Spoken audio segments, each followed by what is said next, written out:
At 28, Anna Carter never imagined her engagement party would end in a hospital.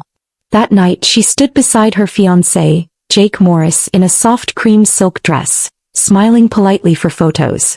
The hotel ballroom sparkled with golden light, and classical music played in the background. Everything looked perfect. Then her mother, Margaret Carter, approached with 2 glasses of red wine. "For you, darling," Margaret said, handing one to Anna with a tight smile that never reached her eyes. Anna took the glass but paused. The smell wasn't right. Something sharp and bitter lingered under the usual wine aroma. Her instinct screamed. Without thinking, she turned and swapped glasses with her younger sister, Emily, who was chatting beside her. No one noticed. But that small act would change everything. Where are you watching from today? Kindly hit like, comment and subscribe to this channel for more. Where are you watching from today? The YouTuber's voice echoed from Anna's phone as she uploaded the first part of her story. Hit that like button if you've ever trusted your gut when something felt off. Anna had learned the hard way that instincts were powerful. Looking back, she wondered why she hadn't seen it coming. The tension had always been there. Growing up in a polished 2-story home in Oregon, everything about the Carters looked perfect. Christmas cards, birthday parties, even their dog had a designer name. But behind closed doors, Margaret controlled everything. "Sit up straight, Anna," she'd snap at dinner. "That outfit makes your waist look wide. Go change." No one questioned her. Especially not Anna's father, Robert, who preferred hiding behind newspapers and spreadsheets rather than standing up to his wife. Margaret wasn't violent. She was polite. She was beautiful. She was dangerous in ways that didn't leave bruises. "AB+ isn't acceptable for college applications," she'd say with a smile during breakfast. Anna grew up with rules.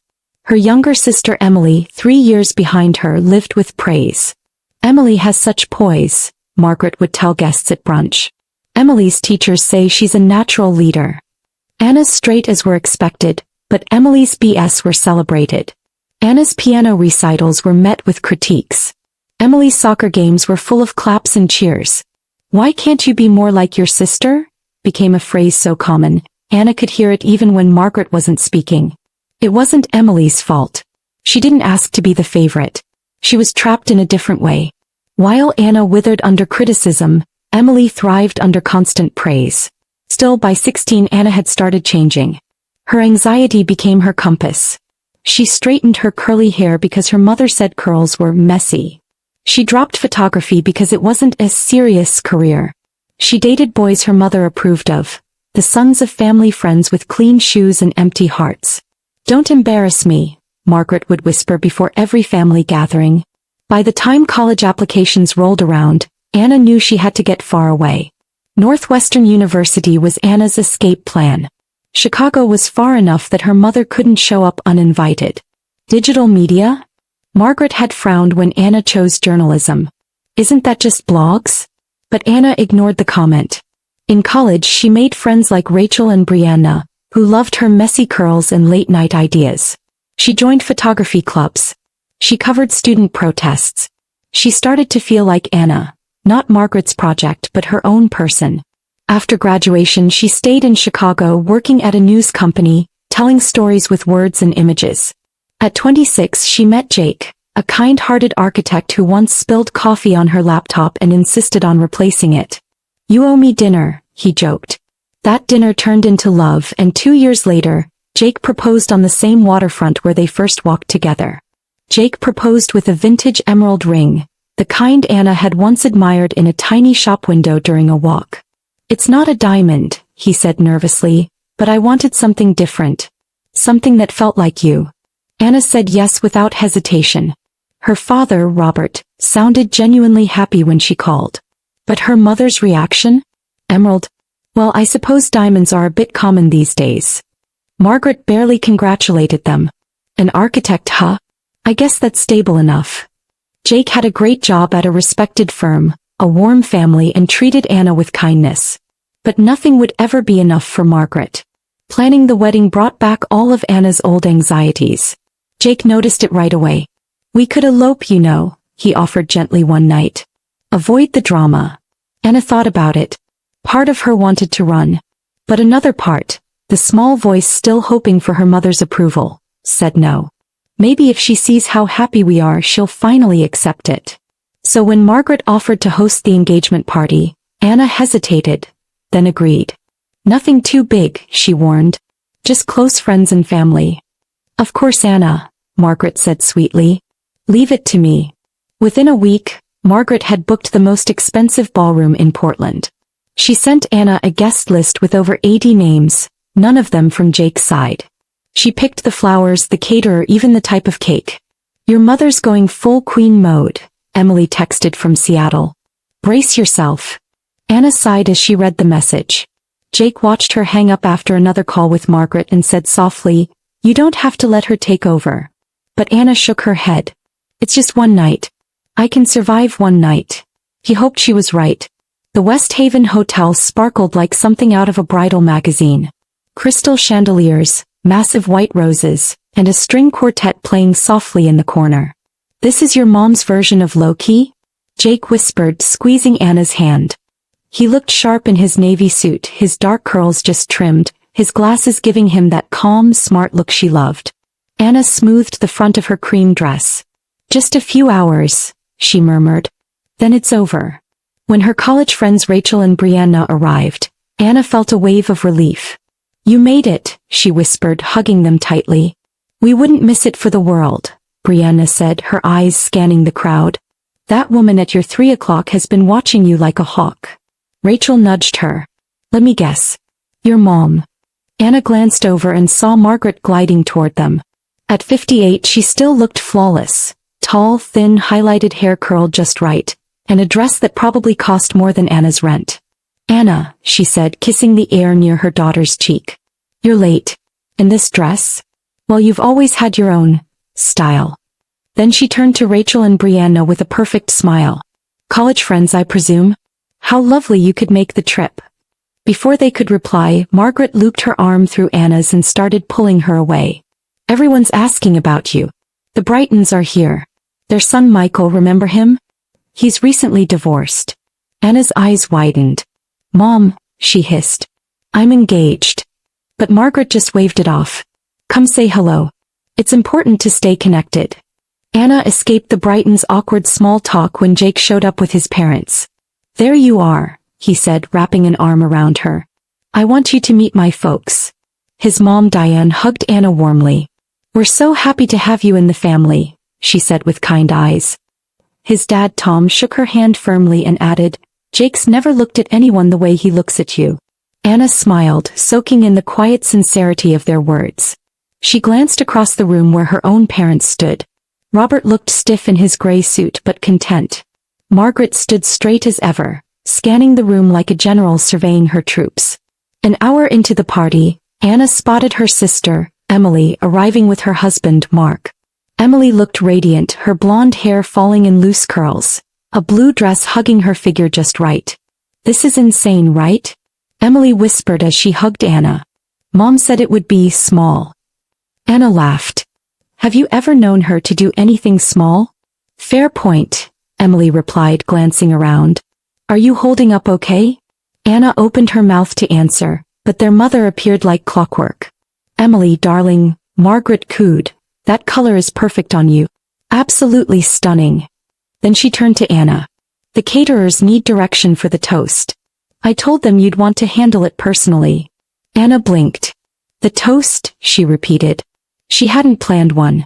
Sure, Mom, she said anyway. Margaret led her toward the kitchen staff with a purposeful stride. As they walked away, Anna heard her mother whisper to Emily, try to convince your sister to put on some lipstick before the photos. She looks a little washed out. Anna clenched her jaw but kept walking. The rest of the night unfolded like all Carter family events. Flawless on the surface, exhausting underneath. Anna smiled through conversations with strangers, laughed at jokes she didn't understand, and tried to stay close to Jake, who seemed to sense her unease. Near the bar, Anna saw her parents in what looked like a tense discussion. Robert was frowning, his arms crossed. Margaret's face was tight. Anna moved closer, curious, but the moment her mother noticed her, her expression softened into a bright smile. Everything okay? Anna asked. Of course, dear, Margaret replied quickly. Your father's just being difficult about the toast. We've decided to do it now before guests start leaving. I've asked the staff to prepare something special. Anna felt a knot tighten in her stomach. Something about her mother's tone made her uneasy. Margaret signaled a waiter who began handing out champagne flutes. Jake found Anna just as the crowd began to quiet. She said, "You're giving a toast?" he asked, raising an eyebrow. "I guess I am now," Anna muttered.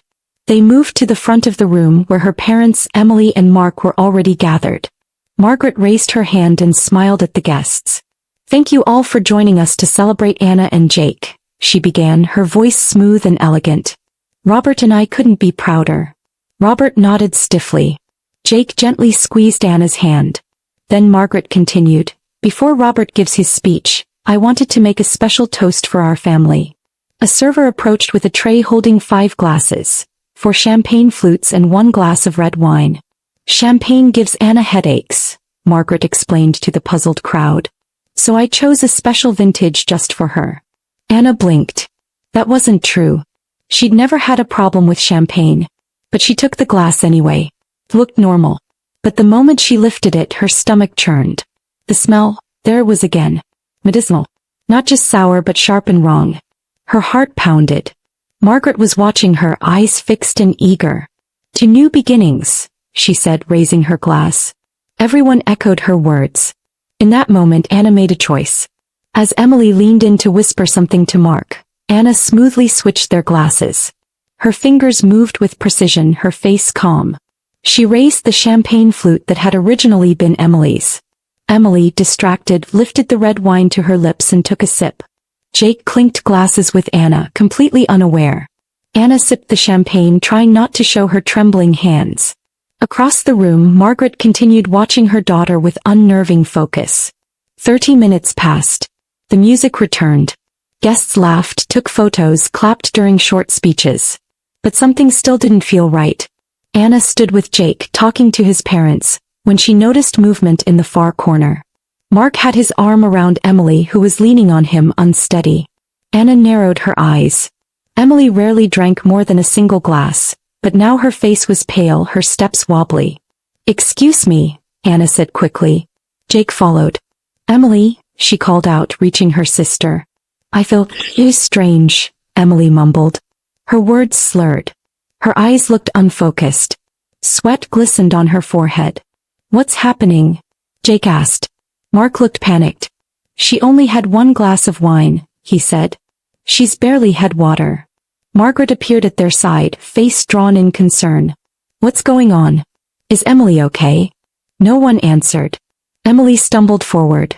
"Bathroom," she whispered. Anna and Mark helped her toward the restroom, navigating through the crowd. Inside, Emily collapsed beside a toilet, vomiting violently. Anna knelt beside her, holding her hair back. "This isn't normal," Anna whispered to Mark. "This isn't just alcohol." "I'm calling 911, Mark said, pulling out his phone. Emily began shaking. "My hands feel weird," she muttered. "I can't feel them." By the time paramedics arrived, she was barely conscious. Her skin was clammy. Her breathing was shallow. The party disintegrated. Guests were ushered out as paramedics worked quickly. "What did she eat? What did she drink?" one of them asked. "Just 1 glass of wine," Anna replied, her voice shaking. "And maybe half a glass of water." They loaded Emily onto a stretcher. "We're taking her to the hospital now," a medic said. "You can follow in your car."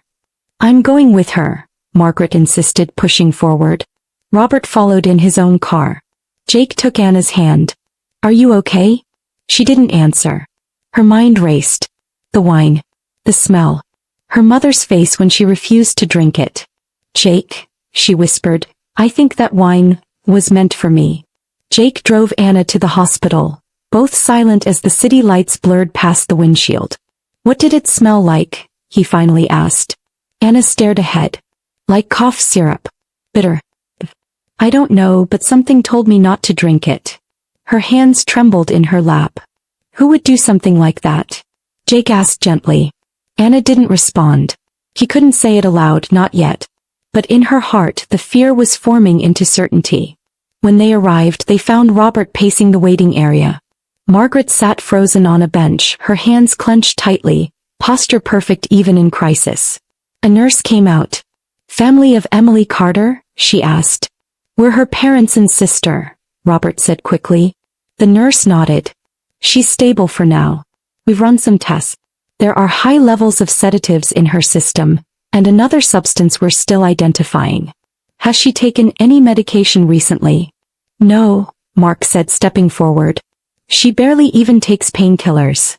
The nurse's face turned serious. "Then we believe this was an intentional act. We've contacted the authorities." Margaret gasped. "That's ridiculous," she said. "This must be a mistake." But no one else objected. 2 police officers arrived minutes later. They began questioning everyone. Anna sat silently with Jake until they approached her. "I need to tell them," Anna whispered. Jake nodded. She explained everything: the strange smell, the sudden decision to switch glasses, and her mother's suspicious behavior. "Why did you switch the glasses?" the officer asked. Anna hesitated. "Instinct," she said. "I just felt something was wrong." The officer leaned forward. "Did you suspect someone wanted to hurt you?" Anna took a breath. "I didn't want to believe that. But the wine was brought directly to me. My mother said it was because champagne gives me headaches, which isn't true.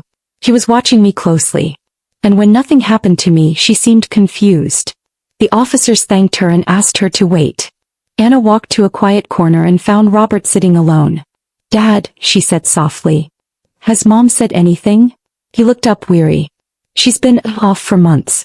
Ever since you got engaged, she's been obsessed. She said Jake was pulling you away from the family.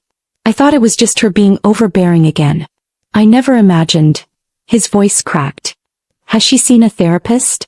Anna asked. Robert laughed bitterly. "You know your mother. Therapy is for people who admit they need help." Just then a nurse called out, "Emily is awake. She's asking for you." Anna entered Emily's room quietly. Her sister looked pale but conscious. Mark stood nearby, his hand wrapped around hers. "Hey," Emily whispered. "Did you switch our drinks?" Anna froze. Emily's eyes filled with tears. "I think you saved my life." Anna nodded slowly. "I didn't know what was in it. I just felt something wasn't right." "Do you think Mom did it?" Emily asked, voice trembling. Anna couldn't lie. "I don't know for sure. But the police are investigating. And they found something, a small leather book in her purse. A diary." Emily's eyes widened. "She's never kept a diary." "She did this time," Anna said. "And some of the entries are disturbing." Back in the waiting room, the police escorted Margaret into a private interview room. They showed Robert and Anna a photocopy of one diary page. Anna continues with this foolish engagement. "Jake is too soft. If the party doesn't change her mind, I may need to take stronger steps. Robert is useless." Anna felt like the air had been punched out of her lungs. "She planned it," she whispered. "She really planned it." The officers confirmed they'd found internet searches for sedatives and wine-drugging methods on Margaret's tablet. "She's being taken into custody," the officer said. "Pending formal charges." Anna watched through the window as her mother was handcuffed, expression blank. Weeks passed. Emily recovered fully, though the emotional trauma took longer to heal. Margaret was placed in a psychiatric facility pending trial. Doctors diagnosed her with narcissistic personality disorder and untreated anxiety. The district attorney filed charges for attempted poisoning and assault. Her lawyer argued for reduced sentencing due to mental illness. One morning Robert met Anna at a cafe downtown. "They want to know if you'll testify," he said, looking older than ever. "If you do, she may serve time. If not, they may settle for probation and treatment." Anna stirred her coffee. "What would you do?" she asked. "You have to do what helps you heal," he said. "Not what punishes her. Justice isn't always revenge." Anna and Jake returned to Chicago, staying out of the media spotlight. But the story had spread. Headlines called it the engagement party poison plot. Anna decided to tell her side. Once, a local journalist interviewed her in the Thompsons' living room. She spoke calmly, honestly. "I loved my mother," she said. "But she didn't know how to love me without control." She didn't demonize Margaret, instead explaining how untreated mental illness and perfectionism had ruled their lives. I want people to understand that even people who look perfect can be deeply unwell, she told the camera. And that it's okay to set boundaries with family even if it hurts. Emily and Anna rebuilt their bond, now free from their mother's comparisons. I always thought you were just exaggerating, Emily admitted during one late-night call. But I see now. You were surviving. Anna teared up. And I envied you, she replied. Because she praised you. But I see now, it wasn't love. It was control dressed as affection. Jake and Mark became close, often joking that surviving the Carter women made them brothers for life. Robert began therapy. He filed for divorce. For the first time he chose his own furniture, joined a cooking class and started over. I'm finally learning to live, he told Anna one day. Even if it's a little late. 6 months later, Anna and Jake stood on a quiet pier in Chicago, exchanging vows before 40 guests. No chandeliers. No microphones. Just love. Emily stood beside her as maid of honor, tears in her eyes. Robert walked Anna down the aisle and whispered, "You did it. You broke the cycle." Margaret was not present, physically or emotionally. A restraining order remained in place, and Anna no longer needed her mother's approval. "Are you okay?" Jake asked as they lit a unity candle. "More than okay," Anna whispered. "I'm finally free." Their guests clapped as they kissed, and in that moment Anna knew the truth. She had built a new life, not one shaped by fear but one built on love, truth and strength. The past hadn't vanished, but it no longer controlled her. She had chosen peace. She had chosen herself. Remember to hit the like button, comment and subscribe to this channel